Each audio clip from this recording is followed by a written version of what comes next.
So, you need to, contract of insurance is the requirement on the part of the insured. So, this is a requirement that applies to the insured to have insurable interests in the subject matter of the policy. So, who must have insurable interest? Insured. In what must he have insurable interest? In the thing insured. So, ang question, which I don't know, mga estudyante nalilito, thing insured versus risk or peril insured against, magkaiba po yun. Pag sinabing thing insured, ang isasagot sa recitation, fire, marine, perils of the sea, ganon, accident. No. Thing insured is the thing, subject matter of the policy, which has exposure to loss, damage, or liability. Nagets? And when we say thing insured, it could either broadly be classified as follows. It could be broadly classified as follows. One, thing insured could be life or health of someone. Thing insured could be property. Napaka-generic na ng property. You have a variety of properties in the whole wide universe. Corporeal, incorporeal, tangible, intangible, property. Right? And lastly, liability of the insured. Can be insured against as well. Okay? So, our question is one of insurable interests. When do we say that a person has insurable interests? Okay, so we have jurisprudence to the effect that it is that relation in the thing insured or connection with it that he derives some pecuniary benefit. That's why I need to highlight pecuniary benefit from its continued preservation. May pakinabang ka for as long as the thing insured is preserved. And since may pakinabang ka, should the thing be lost, destroyed, or damaged, you will suffer pecuniary loss. And the loss will be covered by the insurer. Are we clear? So that for as long as the loss is caused by the peril insured against, then insurer will have to cover the loss, okay, damage or destruction suffered. Question is one of wisdom. Why is there a necessity for the insured to insure?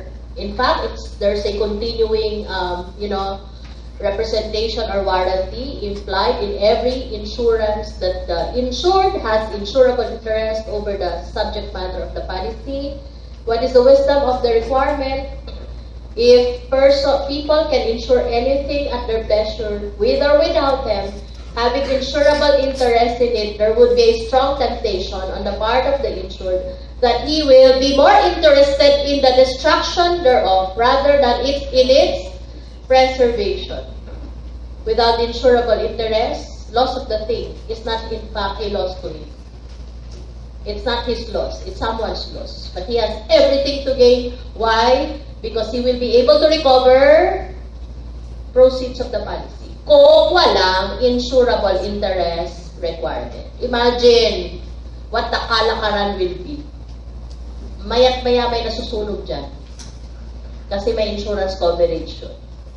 Natipuhan mo lang, naglalakad ka sa recto, may natipuhan kang building, insure mo with or without you interested in it, then magkano puhunan? Premium lang di ba?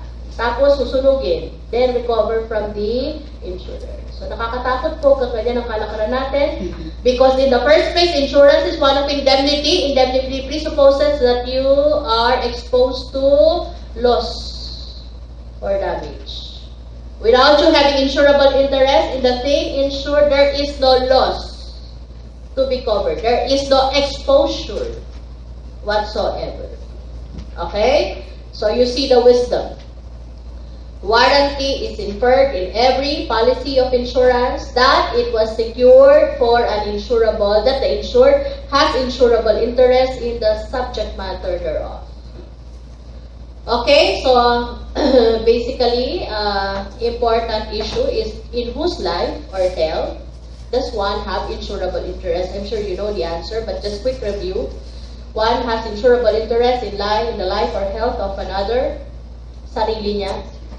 Of course, one is, ang ganito lang, in whose life are you interested ba? You're interested in the sense that it's defined under the insurance code. In whose life, preservation of which you're interested. Your life. Wala atang matinong tao na hindi interesado sa buhay niya. The life of his spouse or children, any person upon whom he depends for support or education, take note, it need not be someone who is legally authorized or legally obliged under the family code to provide for your education or support. There's no legal requirement to that effect for purposes class of insurance. Okay? For as long as you can show to the insurance company that you are dependent upon this person for education or support, whether he in fact is legally obligated to do so, is of no moment for purposes of insurance. Any person under a legal obligation for him for payment of money, or there's an obligation with respect to services or property, death or illness of which person could delay performance of the same or provision of the same. And lastly, life or health of any person upon whose life any estate or interest vested in him depends. So his use of a particular property is coterminous with the life of Mr. So-and-so, then you will have insurable interest in the preservation of his life. Napaka-basic po, as long as you have some pecuniary gain from the continued existence of that person, then you can have insurance in his life. Okay? As regards property class, no, the usual tanong sa practice is, attorney, hindi pa ako ang may-ari ng property na to. Pwede po bang i-insure ko na siya? Kahit na hindi ako ang may-ari, kahit na ang titulo wala sa akin, kahit na ang certificate wala sa akin. Sagot is for insurance purposes class, ownership is not absolutely imperative. Again, principle, for as long as you are interested in the preservation of the property, then you can definitely secure insurance thereon. As long as you have exposure, you have you can be damnified by the loss thereof, then you can insure the same. So one existing interest, like one who owns the car, can insure the same. A mere inchoate interest, as long as it is founded upon an existing interest, may be insured against. That's why kahit na expectancy lang po yan, no? Like expected earnings from a particular venture, project, JV. May mga kumukuha po ng insurance sa ganyan. May power plant na itatayo. Yung project owner, meron siyang potential na earnings dun sa plant na yon. But which plant there may be risks, no? Like yung mga natural calamities that may happen which could delay, right, commissioning of the plant. The expected profits which he will lose because of the peril could be insured against. Because the law allows mere expectancy to be the basis of one's insurable interest. So, quick notes, entrustor. Sorry, this is entrustee.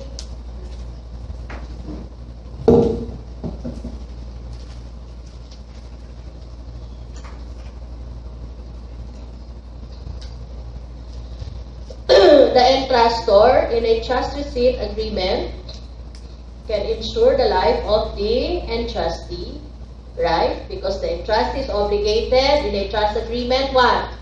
Trust receipt. Hello, di pa nabasa. In a trust receipt agreement, sige nga, quick, dapat meron kayong top of mind, kada concept, di ba? Parang pag tinanong si Nell Doctrine, last year, tinanong siya, ano ba yung Nell na yan? Corporation losses, may tingit ko lang kasi nandun sa isang tanong, corporation losses, kasi parang strange itong si Nell, di ba? Nell Doctrine says that when there is a sale of all or substantially all assets from corporation X to Y, for example, as a rule, the debts of corporation seller will not be assumed by the corporation buyer. Reason, separate personality.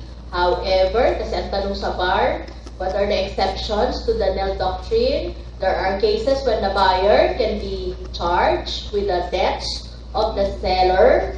Okay, one is if the sale amounts to merger or consolidation. Because in merger or consolidation, the acquiring or the buying company is by operation of law liable for the debts of the selling corporation.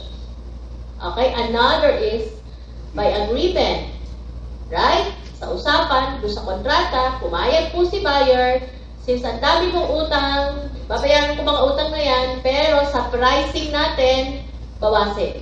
Did you get it? So there's an agreement on the part of the buyer to assume the debts of the seller.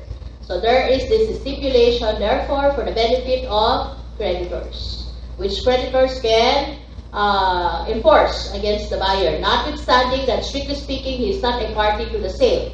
And of course, please do not forget cases where piercing will apply, or whenever the sale is in fraud of creditor.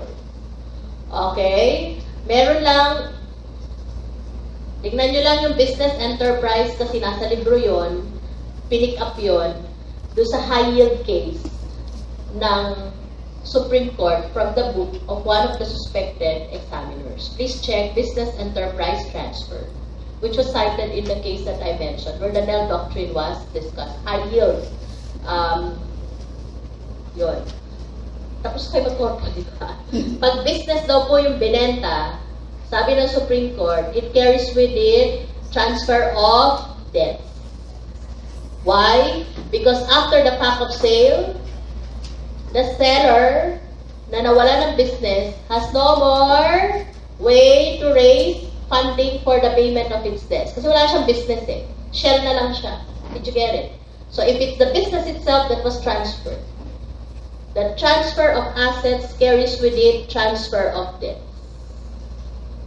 And the court categorically said there is no need for the buyer to even prove that the sale was in fraud of creditors. Okay, going back to our topic. Holder of a negotiable instrument can insure the life of maker or drawer because he is interested in the preservation of his life, death or illness of which could delay payment of the instrument. Project owner has insurable interest in the life of the contractor because the provisioning of services may be delayed due to the illness or death of the contractor. On the thing insured, property insured lessee, even if it's not the owner, can insure the property left or leased, right? Why? Because should the thing leased be destroyed, damaged, then it could impair use, enjoyment of the thing left. So, meron siyang potential na loss. Mortgagor, mortgagee can insure, this is mortgagee. Mortgagee has insurable interest over the thing mortgage. You know the reason? Because the loss of the thing mortgage will prevent him from enforcing security interest thereon. So kahit hindi po siya ang may-ari as creditor, he has interest in the preservation thereof, but only to the extent of the amount of the loan covered by the mortgage. Ship owner who operates a shipping company has insurable interest over the ships or vessels being used in its business.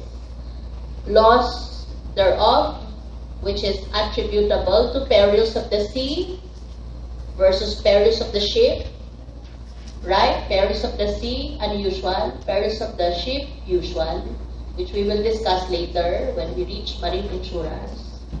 Ang marine insurance, dinodrawing ko na lang yan sa class. Walang talkies, and then bahala siyang mag-recite, interpret. Kasi nagdodrawing ako, nagpipaint po ako eh. So actually, ayoko maging lawyer. Gusto ko mag-fine arts lang.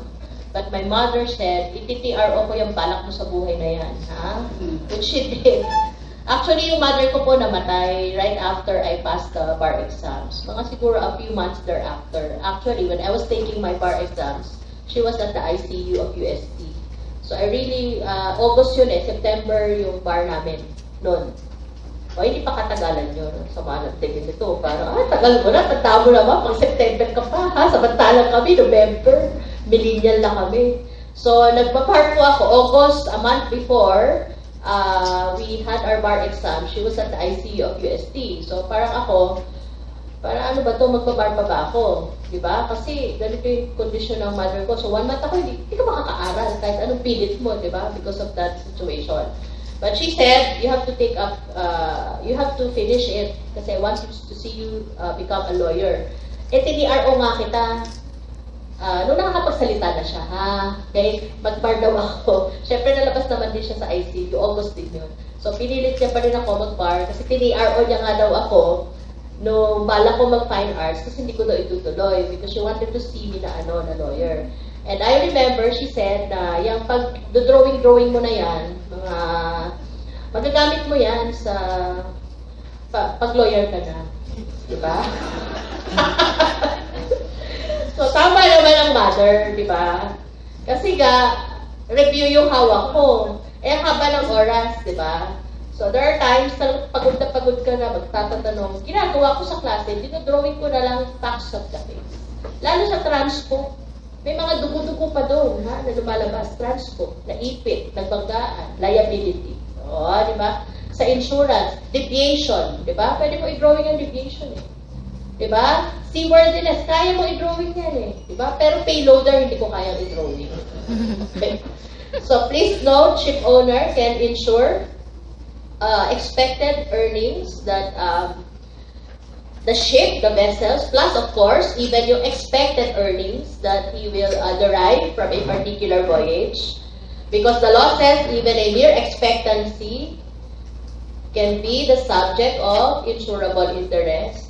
Carrier, although he does not own the goods being shipped or transported, but meron pong liability, carrier, loss of the goods or shipment, can make the carrier liable to the consignee or the shipper, then carrier is naturally interested in the preservation, safety of the goods. Warehouseman, same principle. Goods that are entrusted to the warehousing facility are the responsibility of the warehouseman because his duty under the law is to take care of them as though he owns the goods. Ensure that when they are released to the depositor or assignee, the goods are in the same condition as as received by the warehouseman, excepting wear and tear.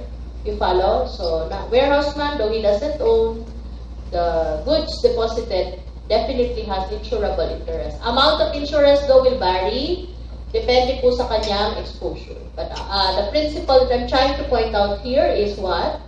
Though you do not legally own, though there's no title, insurable interest can kick in because the only legal requirement of the law is interest in its continued preservation. Pakinabang pagdating sa Tagalog. In the Gaisano case, the Supreme Court emphasized that vendor or seller retains insurable interest in the property or goods that were sold as long as he would suffer by its destruction. Take for instance, vendors who enjoy lien over the goods that were sold, particularly where, under the law, vendor still enjoys statutory lien.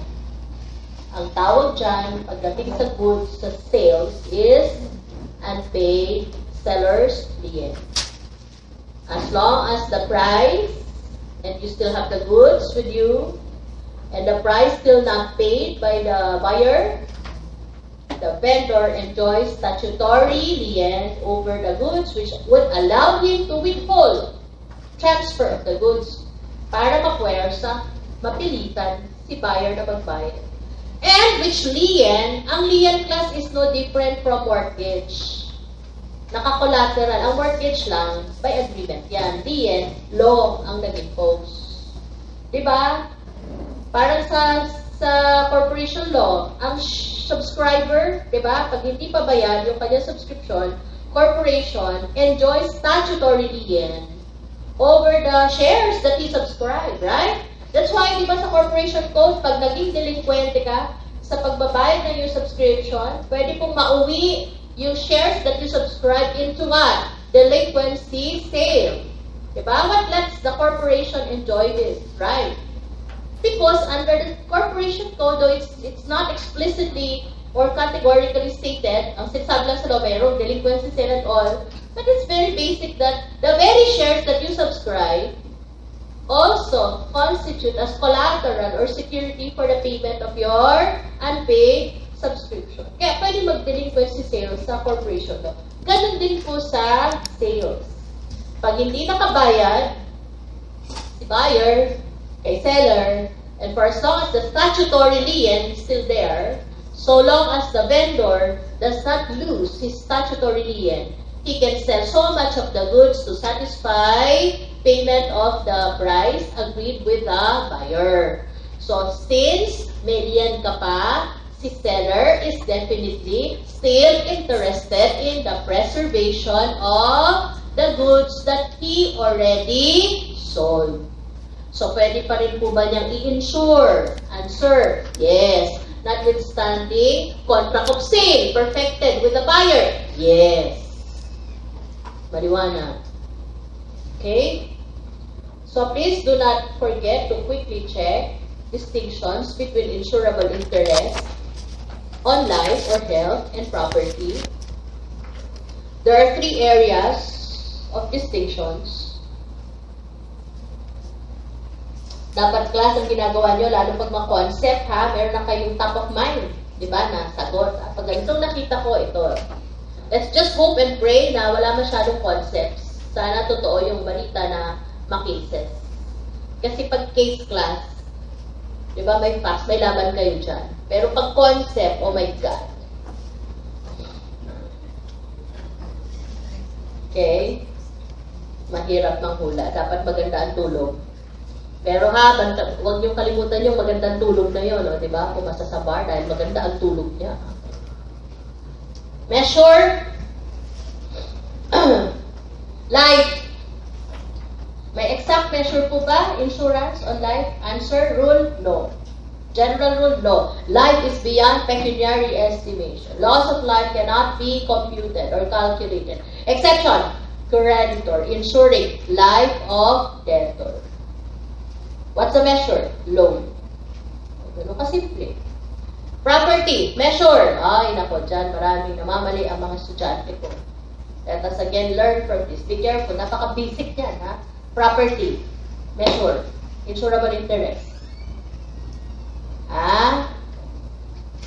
Ang madalas na sinasabi sa akin sa receipt nakatayo, ha? Value of the property. Value, kung anong value ng property, yun ang insurable interest mo. That's wrong. Case to case po yan. Because kanina kakasabi lang natin, ang insurable interest, basic, is not necessarily title or ownership. Did you get that? Ha?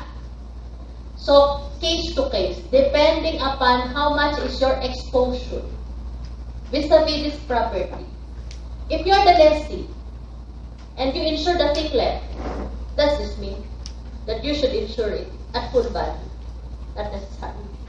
Depende kung anong liability mo doon sa contract of lease. If something happens over the thinglet, then this is the liability that the lessee will assume for the lessor. If you're the mortgagor and you're insuring the thing mortgage, what is the measure of your insurable interest? Of course, being the owner, which is not transferred effectively to the mortgagee just because of that mortgage, doesn't mean that you are divesting title thereto. You can continue to insure it at full value. But mortgagee cannot insure it at full value unless the loan is also equivalent to the value of the thing mortgage. The value of insurable interest of the mortgagee thereon is just commensurate to the amount of his loan receivable. Kasi yan lang yung kanyang exposure. Did you get it? So, a measure sa property is not necessarily value of the thing. Depending upon, it would vary depending upon the amount of loss that the insured party will suffer upon the happening of the loss of the thing or property insured. Case-to-case po siya. Okay? So, another area that you should look into, when should insurable interest exist? Kasi, isa ito sa pwedeng palusot ni insurance company, I will not pay you. Because you have no insurable interest over the object, or you have no more insurable interest in it. Okay? So, for life, what is the rule? Life or health, existence. So, I'm just getting the keywords, no? Life or health, rule, existence of insurance. Meaning existence of exposure. Okay? And is there any exception? So at the time of loss, life or health, it need not be established that he still has insurable interest over the life or health insured. But is there any exception? Answer again, creditor. Insuring life of debtor. If at the time of the death of the debtor, a creditor no longer has insurable interest. Why? Because the loan or obligation has been fulfilled. Can the creditor still demand recovery under the policy? Answer no. Because for creditors insuring the life of debtor, insurable interest is not just required to exist at the start of the policy, but it must also exist at the time of loss. Kung bayad na siya sa utang niya, wala ka ng insurable interest. Therefore, you can no longer demand compensation from the insurer. Clear? Next area, beneficiary. Kung meron pong beneficiary, dun sa insurance policy, which is not really mandatory, you may or may not name one. But if there's a beneficiary in a life insurance coverage, what is the rule? What is the rule? Kasi insured, absolutely, kailangan niya may insurable. Ang parties kasi sa insurance, who? Insured and insurer, right? So, sino ang may burden na dapat may insurable interest siya? Si insured. Paano kung si insured, may dinesignate siya na beneficiary? Should the designated beneficiary also satisfy requirement of insurable interest? Sagot. Pag property po, yes. Same rule as beneficiary. Same rule as insured. Property. Did you get it? Okay? Sa property kasi, di ba, while sa life, insurable interest must exist at the inception of the policy. Sa property kasi, it must exist both at the time the policy was taken and as of the time of the happening of loss, right? So, ganyan din po ang rule pagdating kay beneficiary, both the insured and his beneficiary of that property insurance must fulfill insurable interest over the thing or property insured, kung property siya. Maliwanag. Pagdating sa life insurance class, rule is a bit tricky. If Mr. Jose were to insure his life, clear? subject matter of insurance is his own life. Tapos, may naisip siya na beneficiary. Tanong, Iha, ikaw ang gagawing beneficiary. Kailangan ba may insurable interest ikaw sa buhay niya? Because you are the one who will benefit ultimately from the policy. As a rule class, he can freely designate anyone as his beneficiary with or without the latter having insurable interest in his life. That's the rule. Did you get that? But if you were to insure her life, ikaw kukuha ng policy, Iho, subject matter of the policy will be her life or health, and he will name himself as beneficiary thereof. Authorities say, you must have insurable interest in his life. Did you get the difference? Kung sarili mong buhay, you can freely designate anyone here in this room as your beneficiary. Of course, may disqualifier yan sa 739, right? But that's the general. You can freely, ang ano lang natin, ang issue natin dito is insurable interests. He can freely designate anybody as your beneficiary, but if you were to take insurance upon another person's life and name yourself as beneficiary thereof, it is imperative that he must have insurable interest over that life, over her life, over your life. Your life, your life, your life. Did you get it? Okay? As a rule class, when there is a change or transfer of insurable interest without the corresponding transfer of the policy is generally suspended. Not necessarily avoided. Kasi pwede po nagkaroon ng change of interest middle of the policy period. The policy kasi is between the insured and the insurer. Correct? Ang parties to the policy are the insurer and the insured. But in the middle of the game, insured lost insurable interest over the thing insured. And the policy is still good. What happens to the policy? Is it abrogated, avoided, voided, answer, suspended? Suspended. Such that if during the policy period, insured regained, reacquired interest, and something happens, is it possible for the insured to still get the benefit of the policy? Answer, yes. Because there was just a moment, policy was suspended. Hanggat good ba yung policy? Pwede mahabang taon yan, ilang buwan yan. And you were able to regain title or interest in the thing insured.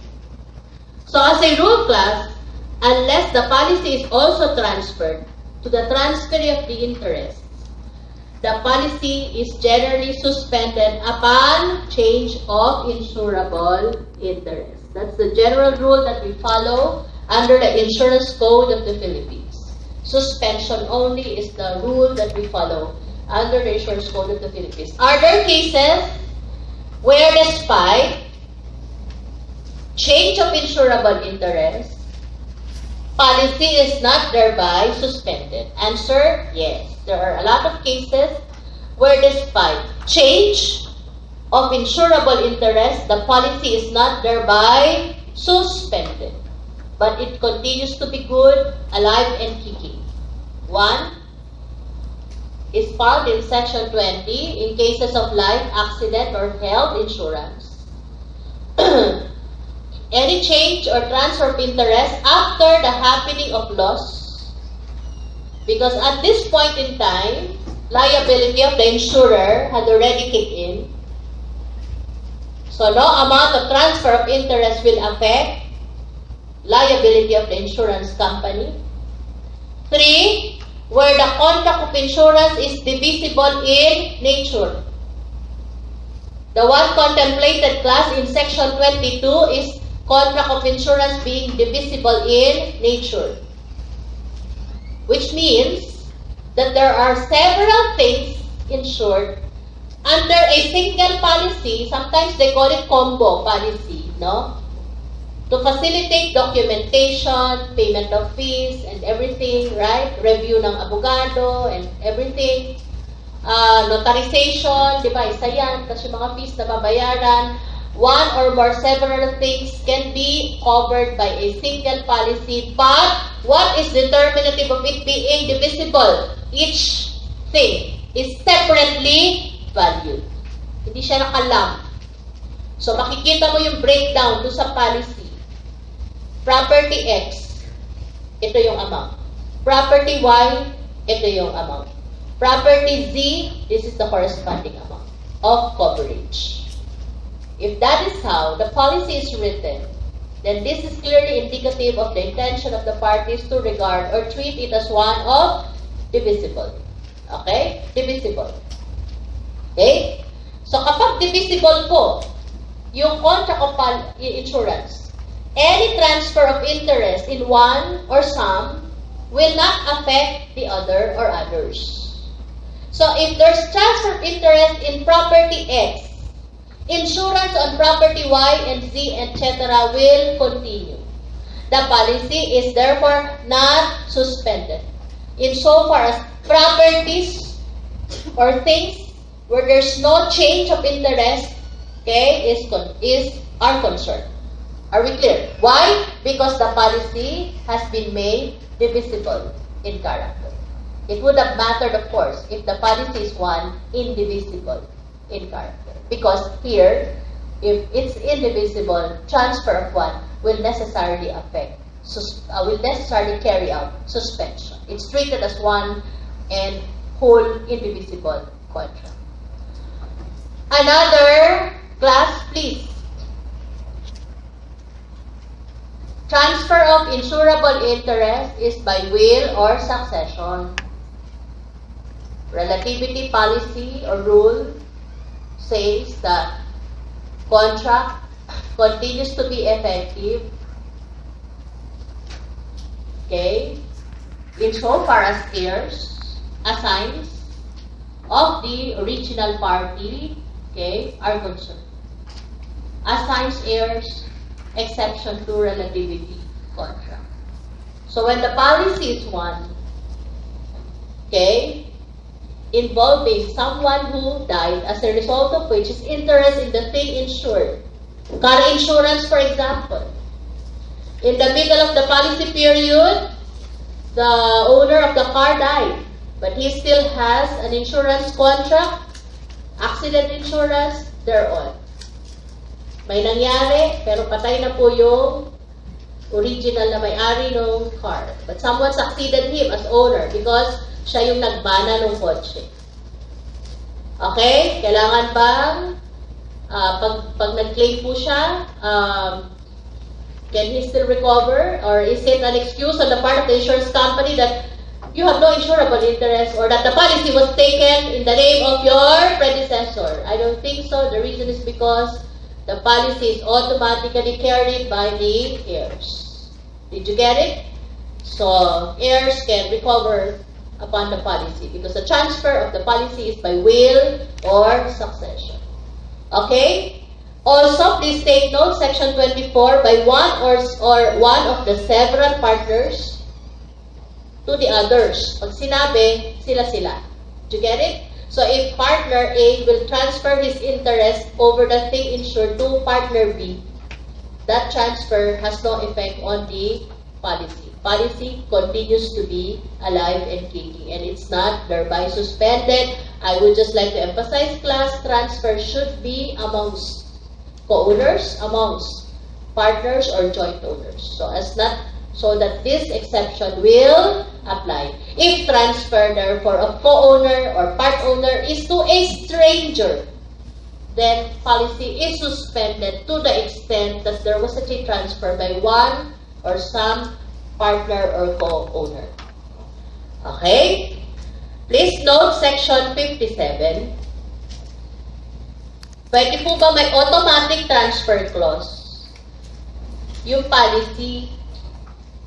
So, isa yung naitanong ng kliyente kasi hindi ko po alam Wala akong plano dito sa property na to. Pero may insurance, sayang naman kung magbabayad pa siya ng premium. So if I'm planning to dispose of it, pwede bang gawin natin ito sa policy?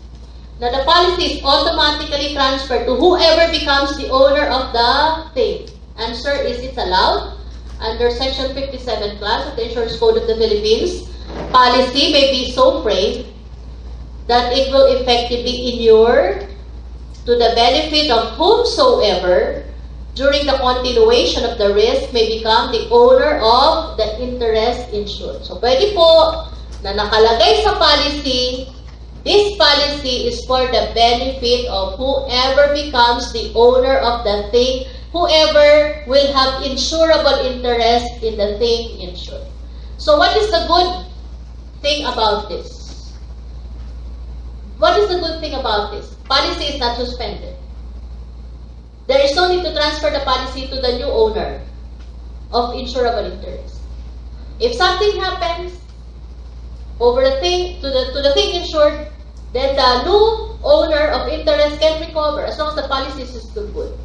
So you lessen yung hassle of documentation, cancellation of contract, and everything. Did you get the picture? Okay. Our next step is rescission. Hindi pa tayo recess. Kaya may ang recess natin. Rescission, particularly due to concealment or misrepresentation, which is attributable to the insured. It is a very basic, rule under the Insurance Code of the Philippines that rescission, actually rescission here is used in its generic sense. It's termination, cancellation, nullification. Because the contract is really voidable. Why? Because if the other party concealed something, diba, consent of the kausap is effectively affected or vitiated.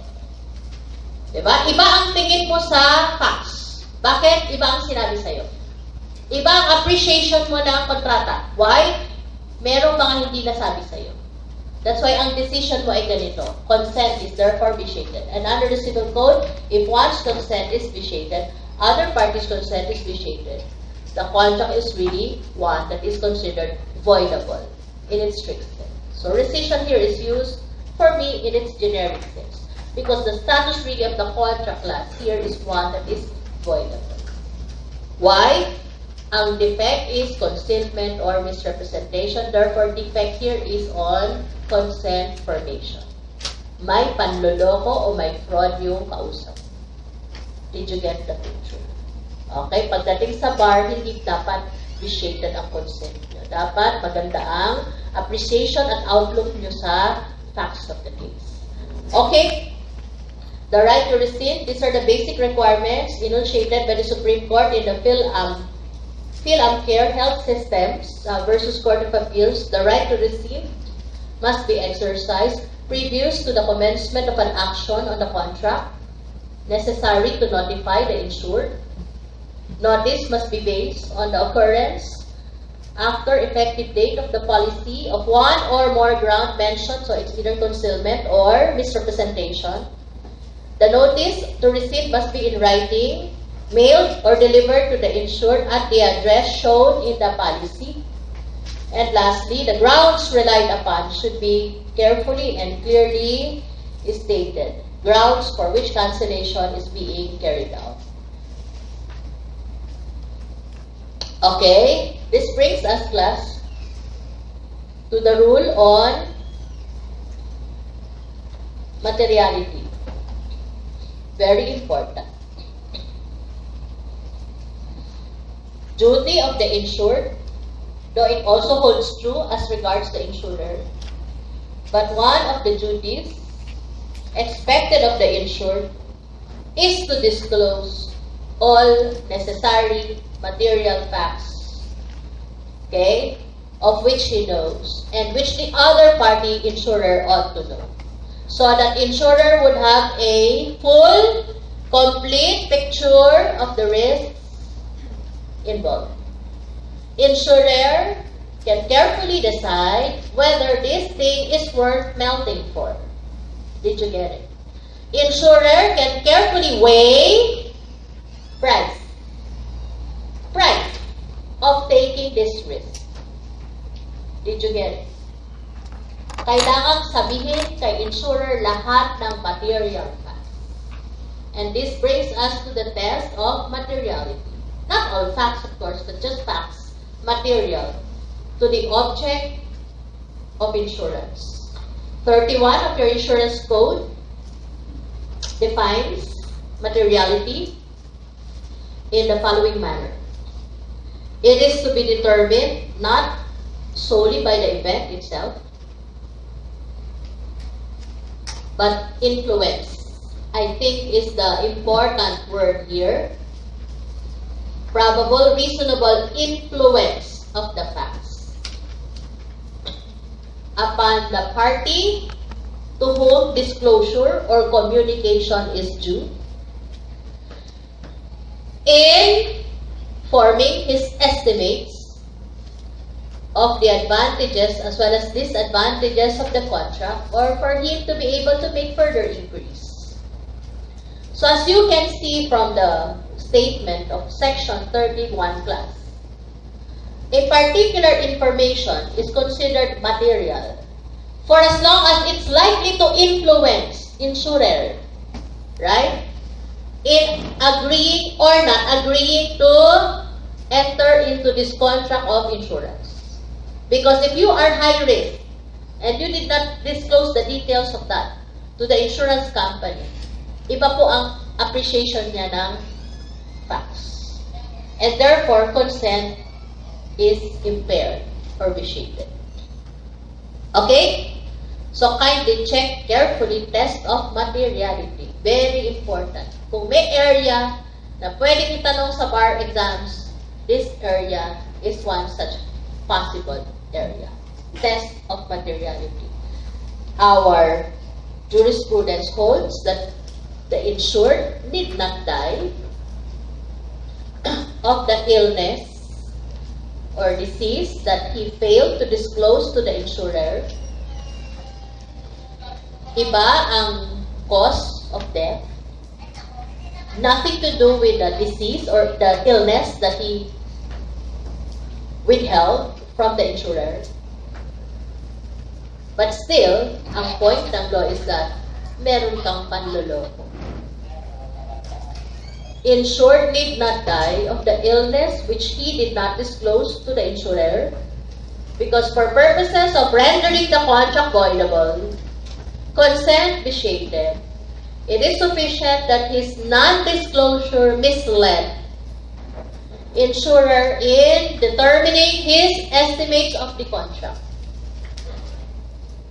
Did you get the point? So there are problems like yung kanyang hypertension, diabetes, and other serious illnesses were not disclosed to the insurer, na-approve yung policy, but he died of a vehicular accident, and the insurance company, challenge on that ground, on the ground that there was concealment. Sagot is materiality test can be relevant in this particular case.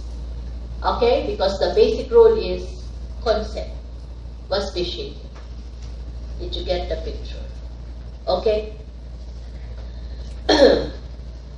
Insured had been taking medicine for his heart condition and diabetes. When he submitted his plan application, the court considered this non-disclosure of this as material information.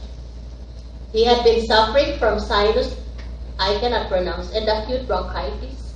Court said that this non-disclosure of this is also a material information. Will pass the test of materiality. Okay? Are you ready?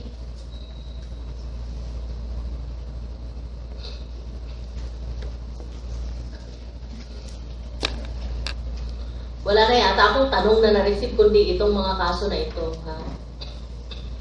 Kasi the question is, how do we answer a question like this when jurisprudence appear to be inconsistent now? On the 2-year period to contest life insurance payable upon the death of the insured. Okay? Listen, basic rule, basic principles and rules. When there is concealment or misrepresentation of any material fact, class, other party's consent is thereby vitiated. And that gives the other party reason to cancel, rescind, terminate the contract. Why? Ang defense mo dyan, ang ground mo dyan, niloko mo ako. How dare you? Ginawa ko ang lahat pero niloko mo ako. Yan po ang ground. You follow? Okay? However, class, sinasabi po sa insurance code, ha? General rule, listen. Rescission can be taken by the aggrieved party as its recourse anytime, as long as there is no action yet upon the policy. Did you get the picture? As long as there's no action yet upon the policy. That's why, kung meron ng legal proceeding, action, kasi ang policy is an actionable document, right? As a rule, pag naunahan ka, for example, ni policy holder, magdemanda for what? Collection of, proceeds of the policy. Rescission is no longer available as your recourse. But what you will do then is to interpose in the legal proceeding your defenses. But rescission will no longer lie as your remedy. So that's the timeline for rescission purposes. However, anytime, as long as there is no action yet upon the policy, that is the proper timeline for rescission purposes. Are we clear? However, pagdating po sa life insurance, which insurance is payable upon the death of the insured. Nagets nyo? Yan ang hahanapin sa FAFSA, life insurance, but one, the proceeds of which will not inure to the benefit of the insured, but will go to his designated beneficiaries or possible mga heirs. Did you get it? Kasi payable siya upon the death of the insured. Okay? Ang rule po natin sa ganyang mga cases, period to contest is not any time before action on the policy is taken, but it's just within 2 years. Kasi general rule is anytime as long as wala pang action. Pero kapag life insurance and the facts show that the policy is payable upon the demise of the insured, 2 taon lang po pwede siyang i-contest. Yung po nakalagay sa doon. Maliwanag, after the period lapses and no rescission is taken. Notwithstanding concealment, misrepresentation, which vitiated consent of the insurer. Insurer has to make good the policy because at this point, the policy had become incontestable. Parang na-cleanse na siya, na-ratify na, may defect siya, di ba?